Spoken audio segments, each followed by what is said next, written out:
ბიოლოგიაში ძალიან მნიშვნელოვანია საერთო ენის ქონა, რათა შეგვეძლოს ერთმანეთთან კომუნიკაცია და გარემოს აღწერა ისე, რომ ყველასთვის იყოს გასაგები.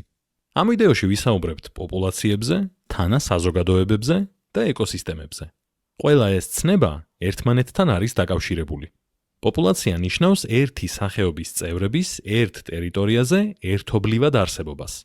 მაგალითად, ამ სურათზე ვხედავთ ზებრების პოპულაციას.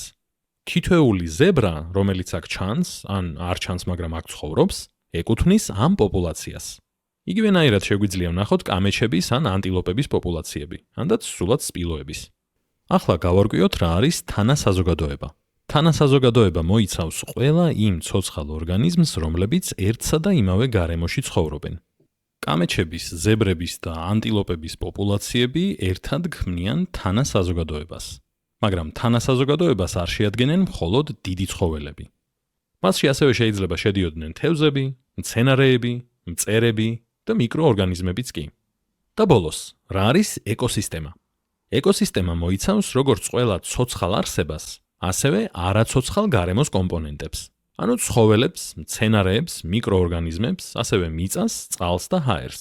ორგანიზმები მუდმივად ურთიერთობენ როგორც ცოცხალ, ასევე არაცოცხალ გარემოსთან და ასე მოიპოვებენ წყალს, საკვებს, თავშესაფარს და სითბოს.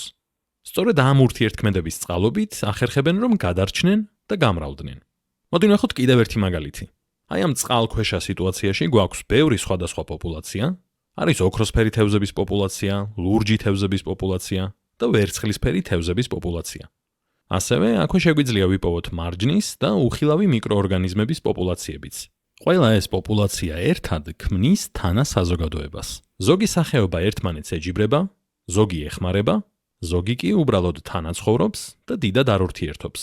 ეკოსისტემა კი მოიცავს ყველაფერს: თევზებს, მარჯანს, მიკროორგანიზმებს, წყალს, წყალში არსებულ ჟანგბადს და ფსკერზე არსებულ ქვიშას. ეს არის ცოცხალი და არაცოცხალი კომპონენტების მუდმივი ურთიერთქმედება.